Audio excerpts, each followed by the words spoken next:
नमस्कार दोस्तों, मेरा नाम है रितेश और मेरे चैनल पे आपका स्वागत है। दोस्तों, आज बात करेंगे फिल्म होम के बारे में। ये आई है अमेज़ॉन प्राइम वीडियोज़ पे।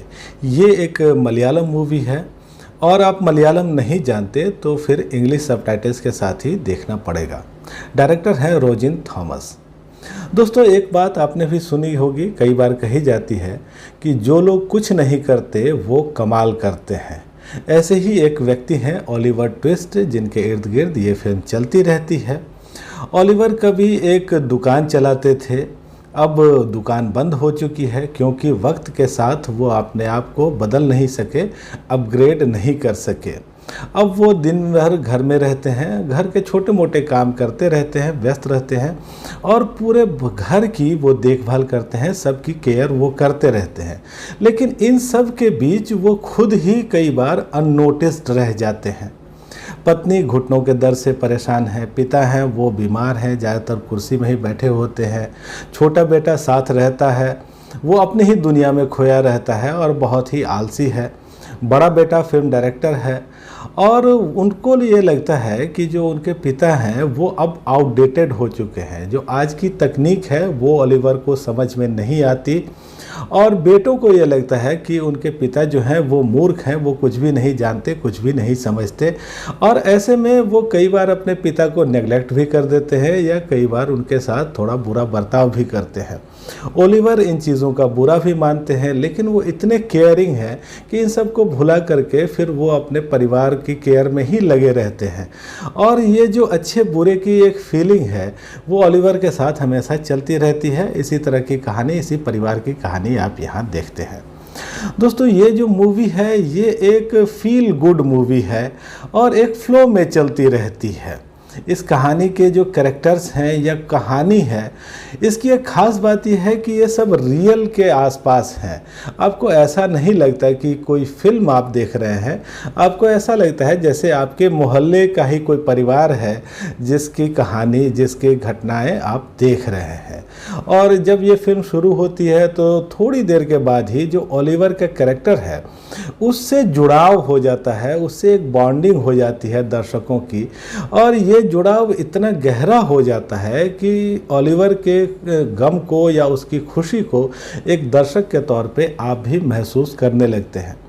दोस्तों, बहुत सारे परिवारों की ये कहानी है कि वहाँ जो पिता हैं वो अननोटिस्ड रह जाते हैं।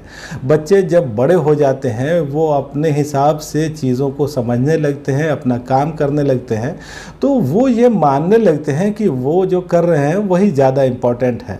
पिता जो कि एक जनरेशन पीछे के हैं, हो सकता है कि थोड़े पुराने ख्यालात के भी हों या तकनीक के मामले में उतने माहिर नहीं हों, उनका जो योगदान है उसको फिर बच्चे कम करके आंकने लगते हैं। हालांकि जो उनका योगदान होता है वो हर चीज़ में होता है, वो छुपे तौर पे होता है क्योंकि पिता कभी जताता नहीं कि वो करता क्या है, लेकिन हर छोटी छोटी चीज़ में उसकी इन्वॉल्वमेंट होती है जिसको बच्चे कई बार समझ नहीं पाते और उनको ये लगता है कि उनके पिता जो है उनका कोई योगदान नहीं है या उन्होंने अपने जीवन में कुछ ऐसा किया नहीं है। तो इस तरह की चीज़ें आप इस फिल्म में बहुत देखते हैं और ख़ास करके जो ओलिवर के साथ चीज़ें होती रहती हैं उससे रिलेट बहुत आप कर पाएंगे। बहुत चीज़ें ऐसी आएंगी जो आपको लगेगा कि आपने पहले कहीं देखी और सुनी है।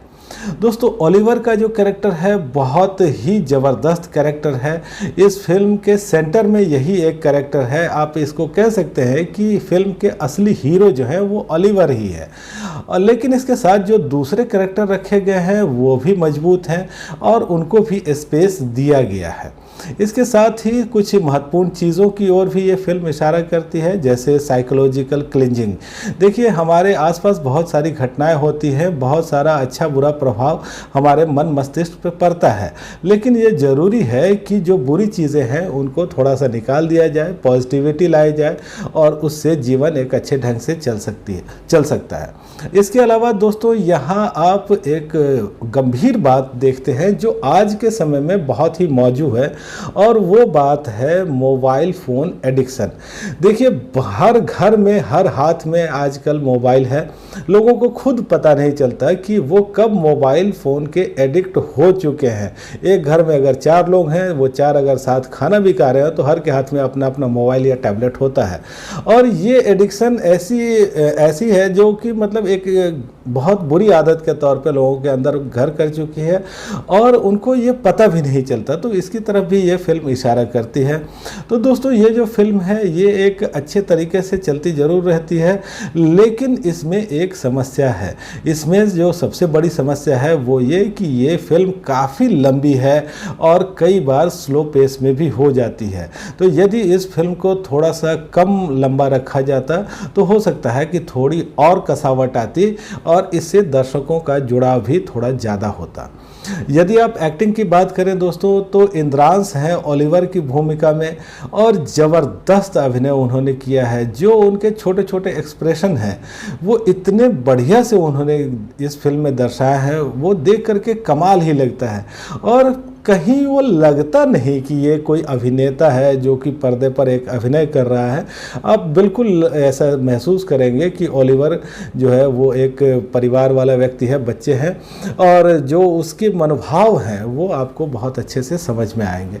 इसके अलावा दोस्तों, यहाँ श्रीनाथ भासी हैं, नेल्सन के एक गफूर हैं, मंजू पिल्लई हैं, दीपा थॉमस हैं। इन सब ने अपना काम ठीक ढंग से किया है। सिनेमेटोग्राफी आपको ज़रूर अच्छी लगती है कि छोटी छोटी चीज़ों को यहाँ कैमरे से बहुत अच्छे से खूबसूरती से कैप्चर किया गया है। कुछ अच्छे लोकेशंस की शूटिंग आपको दिखती है और यहाँ कलरिस्ट की भी तारीफ आपको करनी पड़ेगी, क्योंकि यहाँ पर्दे पे बहुत ही खूबसूरत कलर हमको कई बार देखने को मिलते हैं।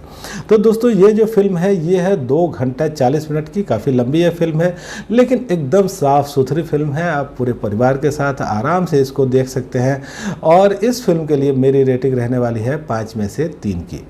तो दोस्तों, आज इतनी ही बात। आप मेरे वीडियोस को देखिए, लाइक कमेंट शेयर करिए। पहली बार आए मेरे चैनल पे तो सब्सक्राइब जरूर करिएगा। धन्यवाद।